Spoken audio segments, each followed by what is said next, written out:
Under the Speaker's announced policy of January 3rd, 2025, the gentleman from Texas, Mr. Green, is recognized for 60 minutes as the designee of the Minority Leader. Thank you, Mr. Speaker.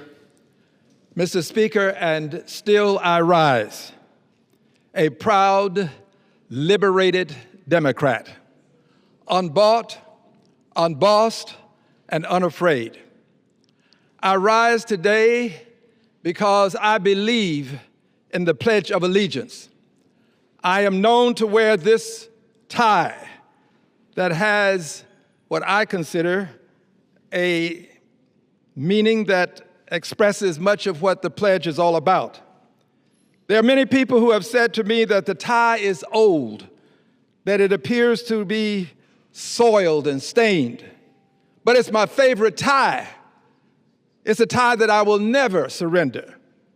It's a tie that means something to me because it stands for something. It stands for the Pledge of Allegiance. More appropriately, it stands for some specific words within that pledge. Those words are liberty and justice for all. Liberty and justice for all. I do pledge allegiance to liberty and justice for all. And I rise today to thank the courageous persons who on just yesterday took a stand for liberty and justice for all. I rise to thank the 140 persons who on yesterday voted to support H-Res 939, House Resolution 939. This resolution, House 939, impeaching Donald John Trump, President of the United States, for high crimes and misdemeanors. I rise to thank the 140 persons who supported this resolution. I rise to thank the 47 persons who did not oppose what we were doing, but chose to simply say, I will vote present. That was a significant vote as well. I rise to thank them. All of these persons had the courage to say to Donald John Trump, things are changing in this country. You are likely to face a vote of 218 more persons who would vote to have you impeached. I rise to thank them for their courage. But I also rise with my cane in hand to thank two people. I want to thank John Boniface. John Boniface, constitutional scholar John Boniface. There are many constitutional scholars in this country. Let me hearken back just a moment to make this point perspicuously clear. There were many people who understood what invidious discrimination known as segregation, but in fact was racism. There were many who knew what it was. They understood it. They could articulate it well. They were great orators. But they had something that set them apart from Dr. King. It was a lack of courage. Dr. King was set apart from the intellectuals and great orators of his time because he had courage. It was his courage that allowed him to go to Birmingham and from the Birmingham jail to write a letter that explained why the movement existed and why it was so important. It was courage. John Boniface, constitutional scholar par excellence. John Boniface has something that many other constitutional scholars just don't have. They're brilliant. They can elucidate and explain to you the Federalist Papers in great detail. They can tell you why you shouldn't and why you should do something. But they don't have the courage of John Boniface. The courage to speak not only truth to power. You can speak truth to power by simply saying power. there's a problem, and we need to address it. He will speak truth about power, which means you go to power and you say, power, there's a problem, and you're it. You are it. John Boniface has that kind of power. John Boniface has that kind of courage.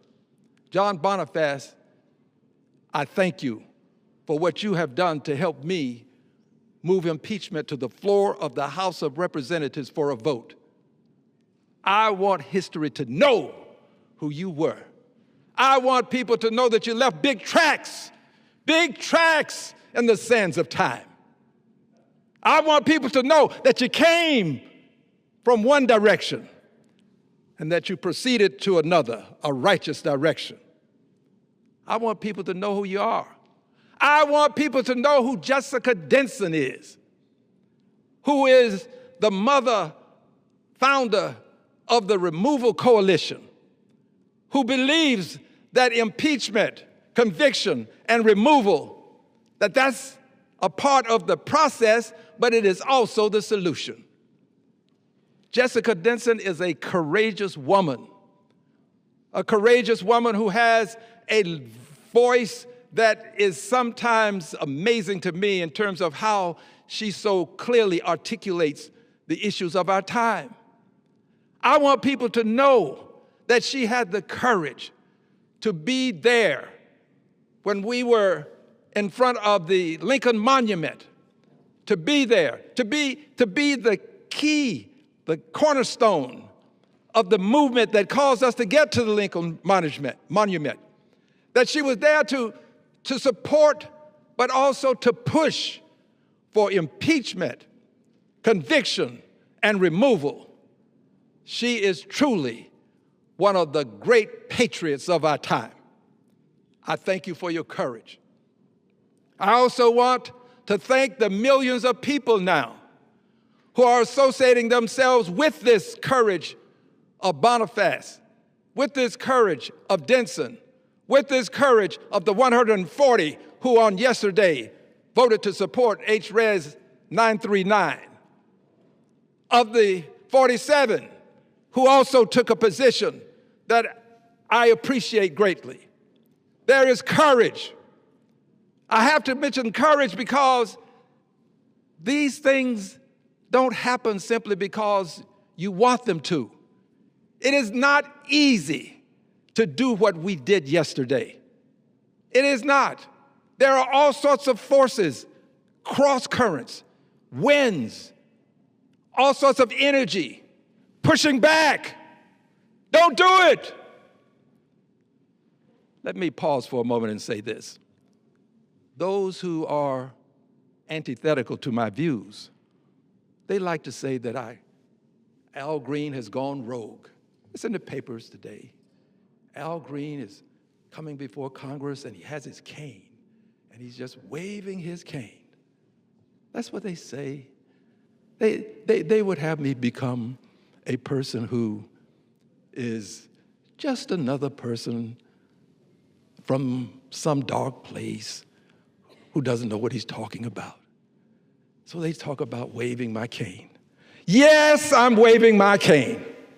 And I'm pointing it straight at all of you who are antithetical to righteousness, antithetical to what we did yesterday in bringing these articles to a vote. I'm pointing my cane at you. I'm pointing at those people who are a part of the news media, who will bring me up and say things about me, but won't allow me to respond to them. You know who you are. But as I was saying, I want people to know about this courage and the pushback and the antithetical forces. I want people to know about it. And I want people to know that I understand what happened yesterday. It was comparable to what happened at the Edmund Pettus Bridge. Yesterday was a seminal moment in time. It was comparable to what happened. It was comparable to what happened when John Lewis explained it to me. What many people never discuss is the fact that there were many people who thought that you shouldn't go to the Edmund Pettus Bridge. It's too dangerous. If you go to the Edmund Pettus Bridge, you could be hurt. You know what the constabulary will do. There were people who warned them, admonished them, pleaded with some of them, saying, those people will hurt you. These people are inspired by hate. There's some evil people among them. It was courage, however, that said, go on to the Edmund Pettus Bridge. Go on to the Edmund Pettus Bridge. Not only did they go, but when they reached that crest, they could see a point where the constabulary was there, some on horseback. And they knew at that point that some of those people who admonished them were right. But they marched on. They did not allow fear to prevent them from doing a righteous thing, even when they knew the consequences could be harmful.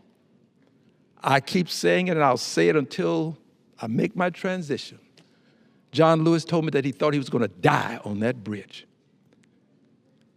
But he marched on. Yesterday, in spite of a lot of admonitions, people marched on. People marched on, and they took a courageous vote. A vote that is going to be marked as a seminal moment in time. A vote that will have an impact on the rest of time. Because it sent a message to a reckless, ruthless, lawless president, indicating that your time in office as a reckless, ruthless, lawless president, that time, your days are numbered. No one wants to see you harmed physically. That's not the case. But there are people who do not believe that you should serve out this term of office given your behavior in office. There are people who believe that you ought to be impeached, you ought to be convicted, and you ought to be removed. I am one of the people.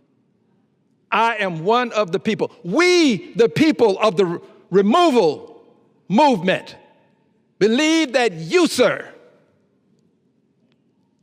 should be an example of what a righteous government will do when a person who would subvert the Constitution has slithered his way into office. You, sir, should be the example.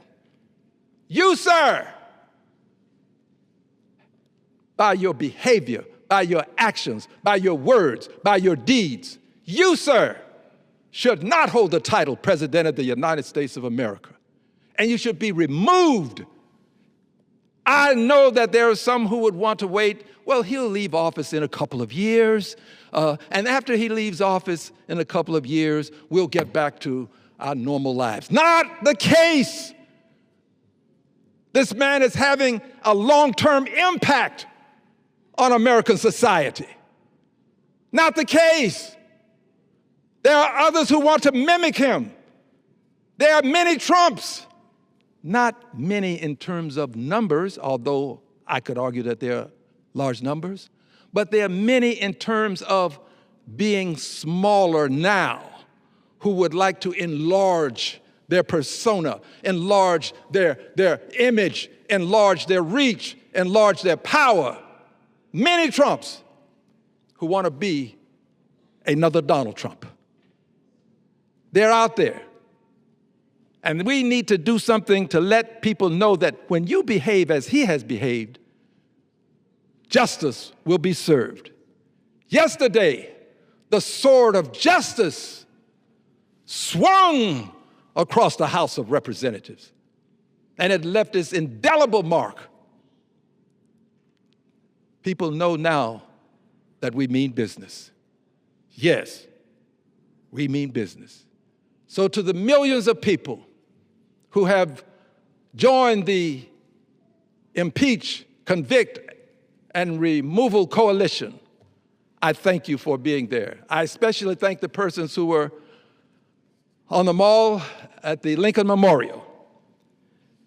Now I'd like to respond to the question, if I haven't already, why are you doing this, Al Green? That really is not the question. The question really is, why wouldn't I do it? Why wouldn't I do it when I have in my hand language that motivates me to do it? Let me read what I bear in my hand. Says here, Dick Cheney's statement. For further edification, that would be Vice President Dick Cheney. This is his statement on Donald Trump's statement, talking about Donald Trump. This is something that NPR published, September 6, 2024. Vice President Dick Cheney. By the way, he was a Republican. I need not say it, but I think that it adds to what I'm about to say. I am a Democrat. I think we were in different places politically. But when it comes to the country, we're in the same place. We were in the same place then, we're in the same place now. And here's what he said. In our nation's 248-year history, there has never been an individual who is a greater threat to American democracy. Correction. A greater threat to our republic than Donald Trump. Let me repeat it. In our nation's 248-year history, there has never been an individual who is a greater threat to our republic than Donald Trump. But then he goes on to inspire. To inspire. Because he says, as citizens, we each have a duty. I would add the word responsibility. We each have a duty to put our country above partisanship. Put our country above partisanship to defend our Constitution. Put our country above partisanship and defend our Constitution. Though those words inspire me, I believe that he is right. We have to put country above partisanship. We got to defend the Constitution. That means defend liberty and justice for all, not in the Constitution, but it is symbolic of what the Constitution represents. It means defend your Fifth Amendment rights, right to due process, 14th Amendment also. Defend your right to free speech. Defend your right to say that members of the military don't have to follow illegal orders. In fact, must not follow illegal orders. That's what he's talking about. That's the Constitution. That's what comes out of the Constitution, although it may not be explicated with this kind of specificity within the Constitution. But that's it. You got a right to say. Don't follow illegal orders. That's a mandate. It's not something that's optional. You got a right to say it. And you got a right to say it without having someone indicate that you somehow have done something wrong and that you somehow ought to be hanged. Now, I'll say more about that in just a moment. I have much to say about that. But before I say it, I want to say this. If you, any one of you, if I threatened the President of the United States of America, got a punishment here in my hand, if you're convicted under 18 U.S.C. Section 871 of threatening the President of the United States, you can suffer consequences, including up to 5 years in a federal prison, fines of $250,000, a permanent felony record, possible restrictions on future employment, firearm ownership, and other rights. So now, if I or any one of you should indicate in some way that the president ought to somehow receive a death sentence, or if I or one of you should indicate that the president ought to be hanged, I guarantee you this president would have you arrested. I guarantee you, you would be incarcerated.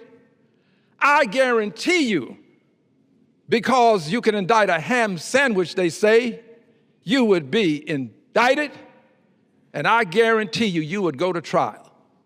If you do something that is considered threatening, if you say, here's a good word, if you say the president ought to receive death, be punishable by death, or if you say that he ought to be hanged, as the president has said here when he posted a third party's post indicating hang them, Washington would, indicating here that their behavior was seditious behavior punishable by death. Now I'm talking about the persons who did the right thing, the righteous thing, the lawful thing of saying to people in the military, don't follow illegal orders. And they find themselves, not the president, but themselves being suspect. The president who has threatened execution, people don't want him impeached. Some. Now, there are some who do, but they have various reasons for why they can't take the stand. They can't say it. Well, I can. So for all of you who want to say it and can't say it, I'm saying it for you.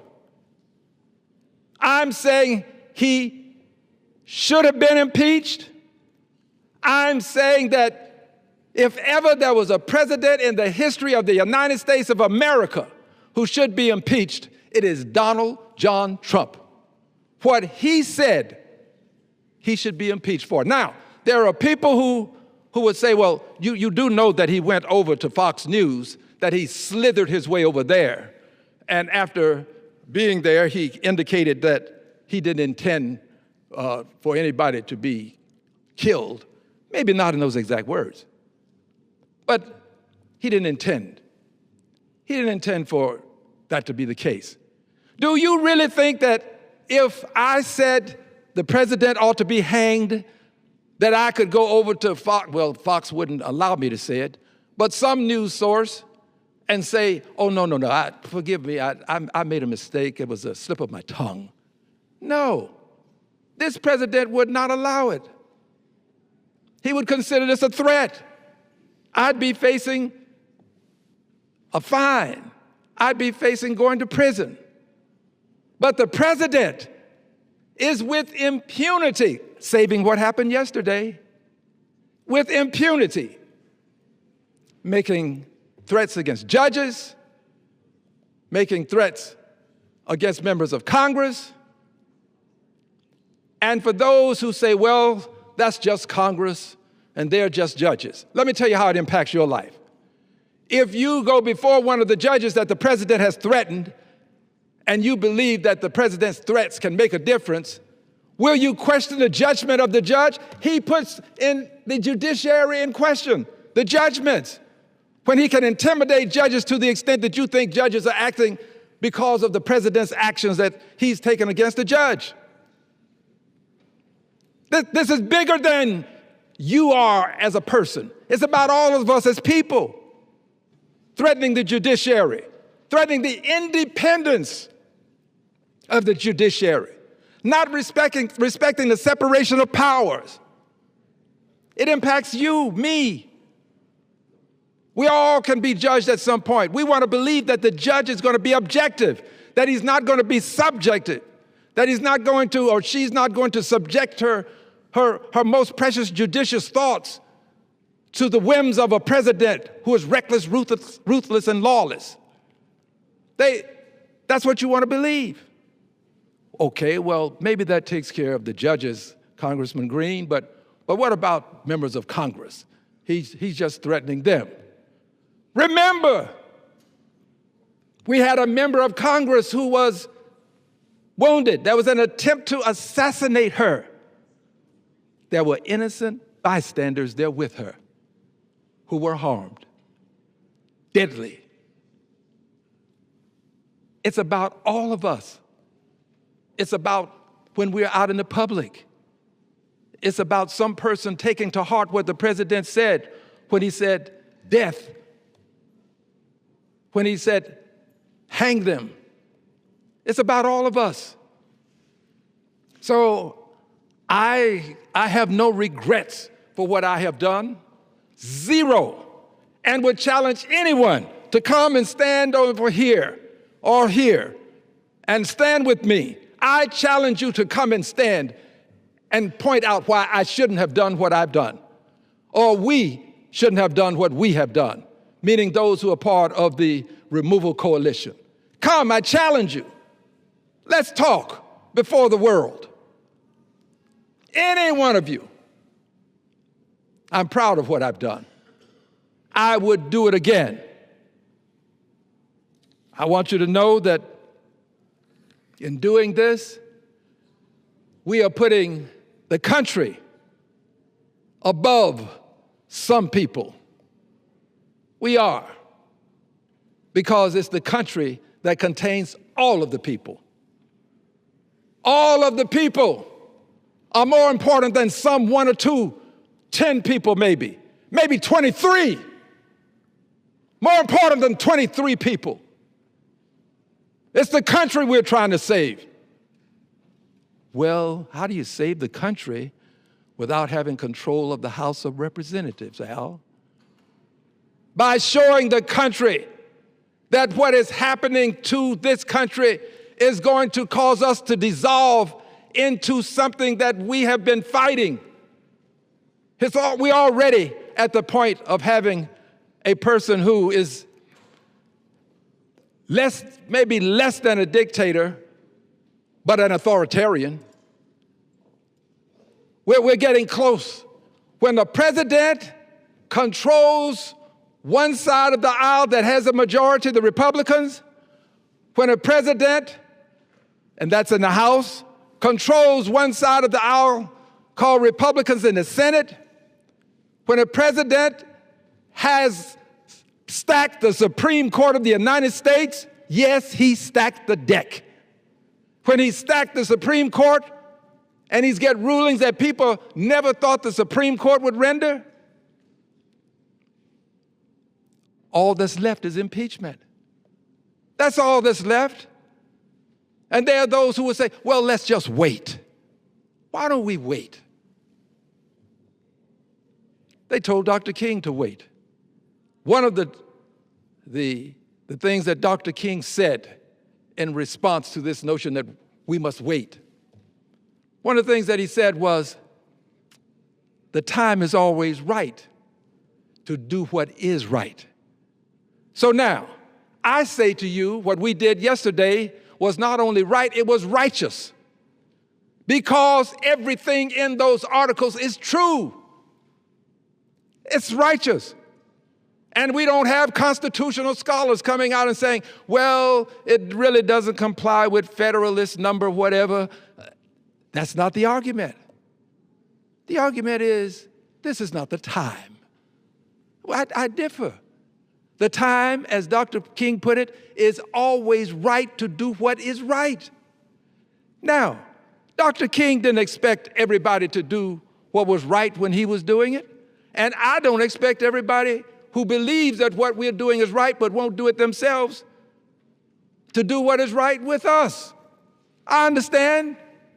But what I don't want you to do, and I beg that you not do, is assault the people who are standing up for you in clever language. Don't do that. Don't assault us. We may fight back, but don't do that. I have bigger things to do. I'm not going to say ugly things. But my point is, this is bigger than any one of us in this Congress. It is bigger than the Congress, House, and the Senate together, and the judiciary. This is about the country. What kind of country will he leave when he leaves office? That's what we're dealing with. And my friends across the aisle are very much aware of how he is encroaching upon the separation of powers, the judiciary, how he is threatening the Supreme Court and threatening judges with abusive, vituperative language. When you threaten one judge, you're threatening them all. So let's not kid ourselves. He's doing it. So now I'm going to share this with you. I know who this president is. I want to make sure that you understand that I'm going to a different topic in sharing with you who he is. But I want to tell you who he is. Because in telling you who he is, I will be going to a different topic. I've made my point about impeachment. But I want to tell you who he is. Because I've seen him before. I know him. This is a different topic now, because there's more to be said about this president than what was said in the articles of impeachment. And I want to say that more that has to be said at this time about who he is that wasn't in the articles of impeachment. And to say that, I'm going to move to another podium. I want to move to another podium. So give me just a moment as I move to another podium.